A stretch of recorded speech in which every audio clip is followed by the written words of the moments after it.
Telugu Desam party అధినేత మాజీ ముఖ్యమంత్రి నారా చంద్రబాబు నాయుడు రెండో జాబితాను విడుదల చేసేందుకు కసరత్తు చేస్తున్న క్రమంలో నాయకులు కొందరు అత్యుత్సాహంతో తమ అభ్యర్థిత్వాన్ని ప్రకటించుకోవడం పార్టీలో గందరగోళాన్ని సృష్టించింది. ఫిబ్రవరి 24వ తేదీన మాజీ ముఖ్యమంత్రి నారా చంద్రబాబు నాయుడు 94 అసెంబ్లీ స్థానాలను ప్రకటించారు. పల్నాడు జిల్లాకు సంబంధించి వినుకొండ, మాచర్ల, సత్తెనపల్లి, చిలకలూరుపేట స్థానాలకు జీవి ఆంజనేయులు, జూలకంటి బ్రహ్మారెడ్డి, కన్నా లక్ష్మీనారాయణ, పత్తిపాటి పుల్లారావులకు మొదటి జాబితాలో చోటు లభించింది. అయితే పల్నాడు జిల్లాలోని మిగిలిన 3 స్థానాలైన నర్సరావుపేట, గురజాల, పెదకూరుపాడు నియోజకవర్గాలకు అభ్యర్థులను ఖరారు చేయాల్సి ఉంది. ఈ దశలో మాజీ ముఖ్యమంత్రి చంద్రబాబు నాయుడు గురజాల నియోజకవర్గ పరిధిలోని దాచేపల్లిలో నిర్వహించిన రా కదలిరా సభలో తెలుగుదేశం పార్టీ నర్సరావుపేట పార్లమెంట్ అభ్యర్థిగా ఎంపీ లావు శ్రీకృష్ణదేవరాయలు పేరును ప్రకటించారు. వైఎస్ఆర్ కాంగ్రెస్ పార్టీ నర్సరావుపేట పార్లమెంట్ సభ్యునిగా పోటీ చేసి 2019 ఎన్నికల్లో 1,50,000కు పైగా ఓట్ల మెజారిటీతో విజయం సాధించిన లావు శ్రీకృష్ణదేవరాయలు 2024 ఎన్నికల్లో మాత్రం గుంటూరు నుంచి పోటీ చేయాలని వైఎస్ఆర్ కాంగ్రెస్ పార్టీ అధిష్టానం ఆదేశించిన నేపథ్యంలో రాజీనామా చేసి తెలుగుదేశం పార్టీలో చేరారు. గుంటూరులో పోటీ చేసి ఓటమి పాలైనప్పటికీ రాజ్యసభ సీటు ఇస్తామని వైఎస్ఆర్ కాంగ్రెస్ పార్టీ అధినేత ముఖ్యమంత్రి వైఎస్ జగన్మోహన్ రెడ్డి స్వయంగా తెలియజేసినప్పటికీ రాజీనామా చేసి తెలుగుదేశంలో చేరటంపై విమర్శలు ఎదురయ్యాయి. మాజీ ముఖ్యమంత్రి స్వర్గీయ నందమూరి తారక రామారావు పెద్దల్లుడు దగ్గుబాటి వెంకటేశ్వరరావు కుటుంబంతో లావు కృష్ణదేవరాయల తండ్రి లావు రత్తయ్యకు ఉన్న సన్నిహిత సంబంధాల కారణంగా తెలుగుదేశం పార్టీలో ఎట్టి పరిస్థితుల్లోనూ సీటు లభించే అవకాశం లేనందున గత ఎన్నికల్లో వైఎస్ఆర్ కాంగ్రెస్ పార్టీ నుంచి గెలుపొందారు. కార్పొరేట్ శైలిలో రాజకీయాలు చేస్తూ గత 5 సంవత్సరాలలో పార్లమెంటు పరిధిలోని అందరు ఎమ్మెల్యేలతో విభేదించి సామాన్య ప్రజలకు కూడా దూరమయ్యారు. చిలకలూరుపేట నియోజకవర్గం నుంచి విజయం సాధించిన విడుదల రజనీ ఫోన్ ట్యాపింగ్ వ్యవహారంలో తలదూర్చి పలు ఆరోపణలు ఎదుర్కొన్న కారణంగా గురజాలకు సంబంధించిన డీఎస్పీ ఒకరిపై వేటు పడేందుకు శ్రీకృష్ణదేవరాయలు ఒక కారణంగా నిలిచాడు. అంతేకాకుండా వినుకొండ ఎమ్మెల్యే బొల్లా బ్రహ్మానాయుడుకు సంబంధం లేకుండా పోలీస్ అధికారి బదిలీ విషయంలో అత్యుత్సాహం చూపించి అధిష్టానం వద్ద అవమానానికి గురయ్యాడు. అలాగే ఎమ్మెల్సీ మర్రి రాజశేఖర్తో సఖ్యతగా ఉంటూ మిగిలిన నియోజకవర్గాలలో రాజకీయం చేసేందుకు ప్రయత్నించడంతో అధిష్టానం మందలించటం అందరికీ తెలిసిందే. ఆయా కారణాల దృష్ట్యా వైఎస్ఆర్ కాంగ్రెస్ పార్టీ అధిష్టానం 2024లో నర్సరావుపేట పార్లమెంటు పరిధిలోని శాసనసభ నియోజకవర్గాల అభ్యర్థుల అభిప్రాయం మేరకు లావు శ్రీకృష్ణదేవరాయలును గుంటూరు వెళ్లాల్సిందిగా ఆదేశించింది. అయితే ఎంపీ లావు శ్రీకృష్ణదేవరాయలు నర్సరావుపేట నియోజకవర్గంలో అభివృద్ధి పనులు చేయాలనే వంకతో వైఎస్ఆర్ కాంగ్రెస్ పార్టీకి రాజీనామా చేసినట్లు ప్రకటించడం అందరినీ ఆశ్చర్యానికి గురిచేసింది. ఎంపీ శ్రీకృష్ణదేవరాయలు వైఎస్ఆర్ కాంగ్రెస్ పార్టీ గుంటూరు పార్లమెంటుకు వెళ్లాల్సిందిగా కోరిన వెంటనే తెలుగుదేశం పార్టీ అధిష్టానంతో టచ్లోకి వెళ్లాడని సత్తెనపల్లి ఎమ్మెల్యే రాష్ట్ర మంత్రి అంబటి రాంబాబు తీవ్రంగా తప్పుపట్టడం అందరికీ తెలిసిందే. తెలుగుదేశం పార్టీలో చేరకుండానే ఎంపీ లావు శ్రీకృష్ణదేవరాయలు సర్వే చేశానంటూ కొంతమంది అభ్యర్థుల మార్పుపై అధిష్టానంతో సంప్రదింపులు జరపటాన్ని సీటు ఆశిస్తున్న అభ్యర్థులు తీవ్రంగా వ్యతిరేకిస్తున్నారు.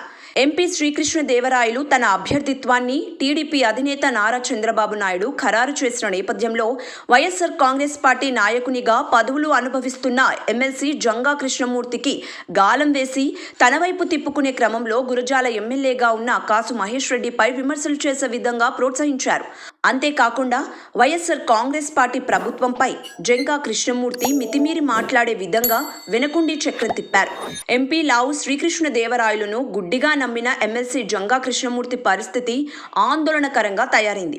ఎమ్మెల్సీ జంగా కృష్ణమూర్తికి గురజాల సీటు ఇప్పిస్తానంటూ ఒక పక్క చెబుతూనే మరోపక్క పార్టీలోకి తీసుకురాకుండా చంద్రబాబుతో బేరసారాలు ఆడినట్లు నమ్మించే ప్రయత్నం చేసి జంగా కృష్ణమూర్తిని నట్టేటా ముంచాడనే విమర్శలు వినిపిస్తున్నాయి.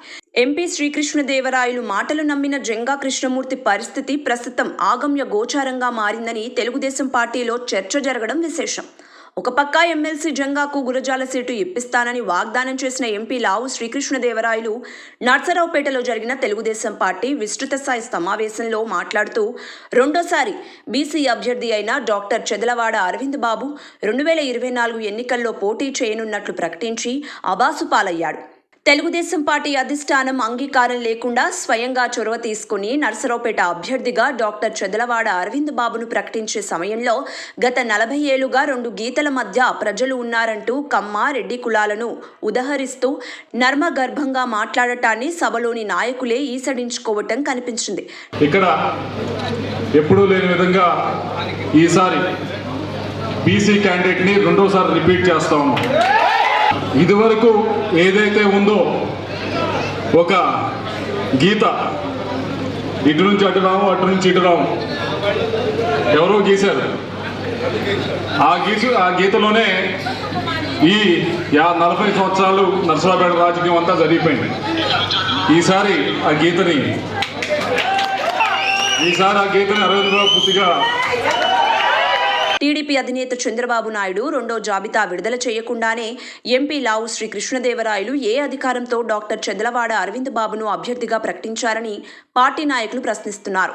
ఇదే సమయంలో గురజాల నియోజకవర్గం నుంచి వరుసగా 6 సార్లు పోటీ చేసి 3 సార్లు విజయం సాధించిన ఎరపతినేని శ్రీనివాసరావు హైదరాబాద్లోని కుక్కట్పల్లిలో జరిగిన గురజాల బంధుగణ ఆత్మీయ సమావేశంలో మాట్లాడుతూ 7వసారి కూడా తానే పోటీ చేస్తున్నట్లు ప్రకటించడంపై అనేక ప్రశ్నలు ఎదురవుతున్నాయి.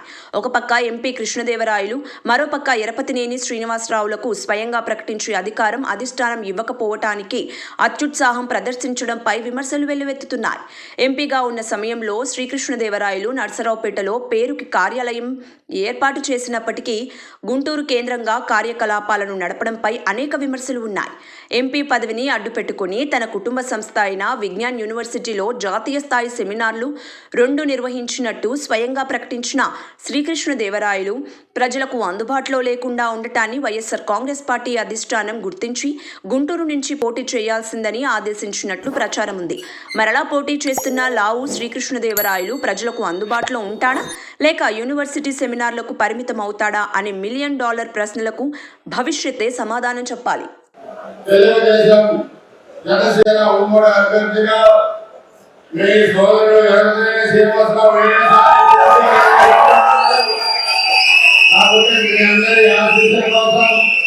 మీరందరి మద్దతు కోసం మన గ్రామాల్లో తెలుగుదేశం పార్టీకి నిజాన్ని కేసరడం కోసం ఈ సమావేశాలను పెట్టుకోవడం జరిగింది.